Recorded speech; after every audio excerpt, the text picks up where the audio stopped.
To fa wannan tsohon ya saita sniper, ya saito ɗaya daga cikin waɗannan yaran wanda suke zaune su uku, sai kawai ga wannan ya ɗauko kwalba zai buɗe, sai ya harbi kwalban nan ta fasa mai kayan aikin shi. Haka yaron nan ya sa ihu saboda ya riga ya mai condemning ɗin kayan aikin shi, sannan ya zo ya ɓoye bindigar, sannan ya ɗauki guntun bullet nan da ya harba, sannan ya fito kaman ba abin da ya faru. Sai kawai motar ambulance ta zo, haka suka ɗauki yaron nan suka tafi da shi asibiti, sai ga 'yan sanda nan sun zo bincike. Sai ya duba kujerar da yaron nan yake a zaune, ya ga bullet ɗin har ya bulla ƙasa, sannan ya duba saitin daidai inda yake tunanin za a iya harbo bindigan nan, ya duba ya gani. Again sai ɗaya daga cikin yara ukun nan ya fito, sai kawai wannan tsohon ya sake koma ɗakin shi, ya ɗauko sniper nan ya sake saito yaron nan.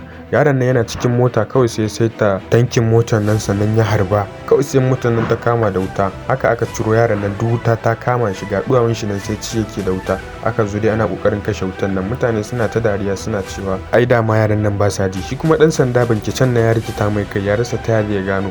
Shi kuma tsoho yana nan yana ta sheke yara. Sauran yaron da ya rage ba a mai komai ba, sai dan sandan nan ya ce duk ya bibbiye kulla ko ina, tagogi duk ya rufe bulokin din su, ya daina tsayuwa kuma a kusa da su. Sai 'yan sanda suka zo gidan da suke zargin ana yin wannan harbin, daga nan suka zo suna duba saboda ko za su ga wani abu a cikin gidan nan, amma ba su ga komai ba.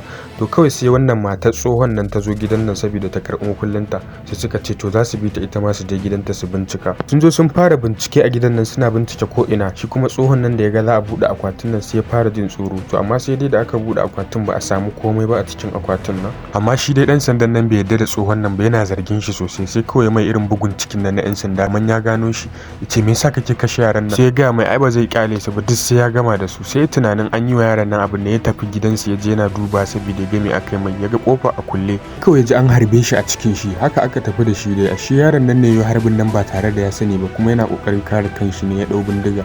Sai haka aka dauki wannan dan sannan aka tafi da shi asibiti. Shi kuma wannan tsohon dai yana yin abin nan ne saboda ya suna tsokana ɗan shi. Yanzu gashi yar tashi ta dawo farin ciki. Kuna ganin abin da wannan tsohon yayi daidai kuwa? Ku sa mana a comment section.